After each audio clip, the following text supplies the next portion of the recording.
ಅಲ್ಲ, ಈಗ ಒಂದು ದಿವಸದ ಪ್ರೋಗ್ರಾಮಿಗೆ ಫಿಕ್ಸ್ ಆಗಿದೆ ಮತ್ತು ಫಿಕ್ಸ್ ಆಗ್ತಾವ.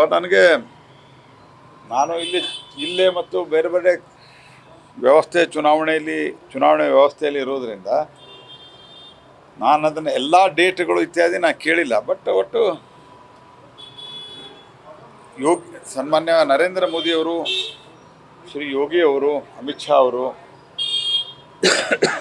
ಮತ್ತು ನಡ್ಡಾ ಅವರು, ರಾಜನಾಥ್ ಸಿಂಗ್ ಅವರು, ಇವರೆಲ್ಲರೂ ಪ್ರವಾಸ ಮಾಡ್ತಾರೆ. ಬೇರೆ ಬೇರೆ ಕಡೆ ಬೇರೆ ಬೇರೆ ಪ್ರವಾಸ ಮಾಡ್ತಾರೆ.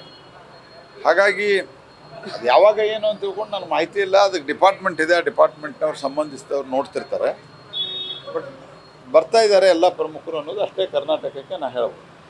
ಇಲ್ಲ ಸರ್, ಈಗ ಬೇಸಿಗೆಯಿಂದ ಬಿಸಿಲಿನ ಹೊಡೆದಕ್ಕೆ ರಾಜಕೀಯ ಪಕ್ಷ ತಾವಿರೋದು ಕೆಲವೊಂದು ಜನ ಪ್ರಚಾರಕ್ಕೆ ಹೋಗೋದನ್ನು ಮತ್ತು ಬರೀ ಒಳಗೆ ಸಭೆಗಳಲ್ಲಿ ಮಾತ್ರ ಸೀಮಿತವಾಗಿದ್ದಾರೆ. ಬಿಸಿಲಿನ ಎಫೆಕ್ಟ್ ಇಲ್ಲ, ಹಂಗಾಗಿಲ್ಲ. ಬಿಸಿಲಿನ ಇಫೆಕ್ಟ್ ಇದೆ. ಜನ ಮಧ್ಯಾಹ್ನದ ಹೊತ್ತು ಜನರದ್ದು ಒಂದು ಸ್ವಲ್ಪ ಅವ್ರದ್ದು ಹೊಲ ಮನೆಗಳಲ್ಲಿ ಕೆಲಸನೂ ಇರ್ತದೆ.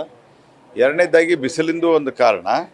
ಹಾಗೆ ನಾವು ಸಾಯಂಕಾಲ 2-3-4 ಸಭೆಗಳನ್ನು ಮಾಡ್ತಾಯಿದ್ದಿಲ್ಲ. ನಿನ್ನೆನೂ ನಾವು ಭಾರಿ ಬೃಹತ್ ಸಭೆಗಳನ್ನು ಅಳಗವಾಡಿ ಒಳಗೆ ಮಾಡಿದ್ದೀವಿ, ಶೆಲವಡಿ ಒಳಗೆ ಮಾಡಿದ್ದೀವಿ. ಜಿಲ್ಲಾ ಪಂಚಾಯಿತಿಯ ಆಲ್ಮೋಸ್ಟ್ ಹೆಡ್ ಕ್ವಾರ್ಟರಿಂದ ನಾವು ಮುಟ್ಟಿದ್ದೀವಿ ಎಲ್ಲ ಕಡೆ, ಆಲ್ಮೋಸ್ಟ್ ಎಲ್ಲ ಕಡೆ. ಹಾಗಾಗಿ ಅಲ್ಲಿ ದೊಡ್ಡ ದೊಡ್ಡ ಸಭೆಗಳಾಗ್ತಾಯಿದ್ದಾವೆ. ವಾಪಸ್ ಬರೋ ಮುಂದೆ ಸಣ್ಣ ಸಣ್ಣ ಹಳ್ಳಿಗೆ, ಹಂಗೆ ಈಗ ನಾನು ರಾಯನಾಳಕ್ಕೆ ಹೋಗಿ ಬಂದೆ. ಹಾಗೆ ಹೋಗ್ತಾನೆ ಇದ್ದೀವಿ. ಆದರೆ ಸಹಜ ಇದೆ, ವಿಪರೀತ ಬಿಸಿಲಿದೆ. ಹಿಂದಿನ ಚುನಾವಣೆಗೆ ಹೋಲಿಸಿದ್ರೆ ಈ ಸರ್ತಿ ಬಿಸಿಲು ಜಾಸ್ತಿ ಆಗಿರೋದು ಸತ್ಯ. ಆ ಹಿನ್ನೆಲೆ ಒಳಗೆ ಮಧ್ಯಾಹ್ನದ ಪ್ರಚಾರ ಯಾವಾಗಲೂ ಏಪ್ರಿಲ್ ಮೇ ತಿಂಗಳಲ್ಲಿ ಚುನಾವಣೆ ಆದಾಗ ಯಾವಾಗಲೂ ಸಹಿತ ಮಧ್ಯಾಹ್ನದ ಪ್ರಚಾರ ನಾವು ಒಂದು ಒಳಗಡೆನೇ ಮಾಡಬೇಕಾಗತ್ತೆ. This is white common practice.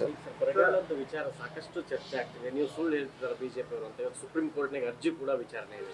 Supreme ಕೋರ್ಟಿನ ಅರ್ಜಿಯಲ್ಲಿ ಏನು ಹೇಳ್ತಾರೆ ಎಲ್ಲ ಗೊತ್ತಾಗ್ತದೆ.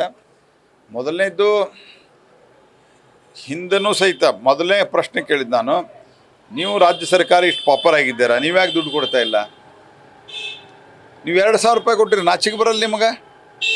ಹಿಂದನೂ ಇದೇ ರೀತಿ ಸಮಸ್ಯೆ ಬಂದಾಗ, ಯಡಿಯೂರಪ್ಪನವ್ರ ಸರ್ಕಾರ 19ರಾಗಿದ್ದಾಗ, 8ರಿಂದ 13ನೇ ಇಸ್ವಿ ಒಳಗಿದ್ದಾಗ ಯಡಿಯೂರಪ್ಪನವ್ರು 27,000, 26,000, 12,000, 14,000 ಕೊಟ್ಟಿರಲಿಲ್ಲ. ಆವಾಗ ಸೆಂಟ್ರಲ್ ಗೌರ್ಮೆಂಟ್ ದುಡ್ಡು ಕೊಟ್ಟಿತ್ತ? ನೀವ್ಯಾಕೆ ಕೊಡ್ತಾ ಇಲ್ಲ? ಉಳಿದದ್ದು ಆಮೇಲೆ ಏನು ಚರ್ಚೆ ಇದೆ ಸುಪ್ರೀಂ ಕೋರ್ಟ್ಗೆ ಹಾಕಿದರೆ ಅದೆಲ್ಲ ಚರ್ಚೆ ಮಾಡೋಣಂತ. ಯಾವ ಕಾರಣಕ್ಕೆ ಸರ್ಕಾರ ಪಾಪರ್ ಆಗಿದೆ? ಗ್ಯಾರಂಟಿಗಳನ್ನು ಸರಿಯಾಗಿ ಇಂಪ್ಲಿಮೆಂಟ್ ಮೊದಲೇದ್ದು ಸರ್ಕಾರದಲ್ಲಿ ಭ್ರಷ್ಟಾಚಾರ ಜಾಸ್ತಿಯಾಗಿ ಇವರು ಎಷ್ಟೇ ಟ್ಯಾಕ್ಸ್ ದರಗಳನ್ನು ಜಾಸ್ತಿ ಮಾಡಿದರೂ ಇವರಿಗೆ ರೆವಿನ್ಯೂ ಕಲೆಕ್ಷನ್ ಆಗ್ತಾಯಿಲ್ಲ. ನಿನ್ನೆನೂ ಹಲವಾರು ಪತ್ರಿಕೆಯಲ್ಲಿ ಬಂದದ್ದು ನಾವು ನೋಡಿದ್ದೇವೆ. ಟೋಟಲ್ ರೆವಿನ್ಯೂ ಭಾಳ ಕಮ್ಮಿ ಆಗ್ತಾಯಿದೆ ಎಲ್ಲದರಲ್ಲಿಯೂ. ಅವರು ಮುದ್ರಾಂಕ ಶುಲ್ಕದಲ್ಲಿ ಇರ್ಬೋದು, ಬೇರೆ ಬೇರೆ ಅವ್ರು ಹಾಕ್ಬೋದಾದಂಥ ಟ್ಯಾಕ್ಸ್ಗಳಲ್ಲಿರ್ಬೋದು, ಎಲ್ಲ ಕಡೆನೂ ಪ್ರಾಪರ್ಟಿ ಟ್ಯಾಕ್ಸ್ ಇರ್ಬೋದು, ಎಲ್ಲ ಕಡೆನೂ ಪ್ರಾಪರ್ಟಿ ಟ್ಯಾಕ್ಸ್ ಅಂದರೆ ನಾನು ಹೇಳಿದ್ದು ಈ ಸಬ್ ರಿಜಿಸ್ಟರ್ ಇದರಲ್ಲಿ ಏನು ರಿಜಿಸ್ಟ್ರೇಷನ್ ಫೀ ಎಲ್ಲದರಲ್ಲಿಯೂ ಇವರು ಏನು ಟಾರ್ಗೆಟ್ ಕೊಟ್ಟಿದ್ದಾರೆ ಅದೆಲ್ಲವೂ ಫೇಲ್ ಆಗಿದೆ.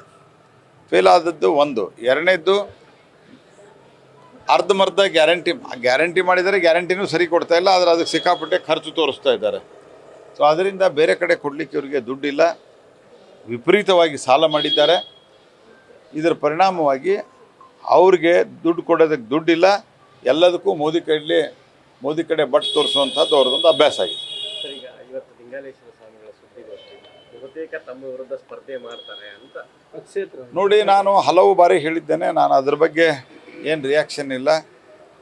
ಅವ್ರು ಹಿಂದೂ ಹೇಳಿದ್ದೆ, ನಾನು ಈಗೂ ಏನು ಹೇಳ್ತಾರೆ ಅದಕ್ಕೂ ನಂದು ಮಧ್ಯಾಹ್ನದ್ದು ರಿಯಾಕ್ಷನ್ ಇದೆ. ಅವರು ಮಧ್ಯಾಹ್ನ ಪತ್ರಿಕಾಗೋಷ್ಠಿ ಮಾಡ್ತಾರಂತ ಅವ್ರು ಏನು ಹೇಳಿದ್ರು ನನಗೆ ಆಶೀರ್ವಾದ.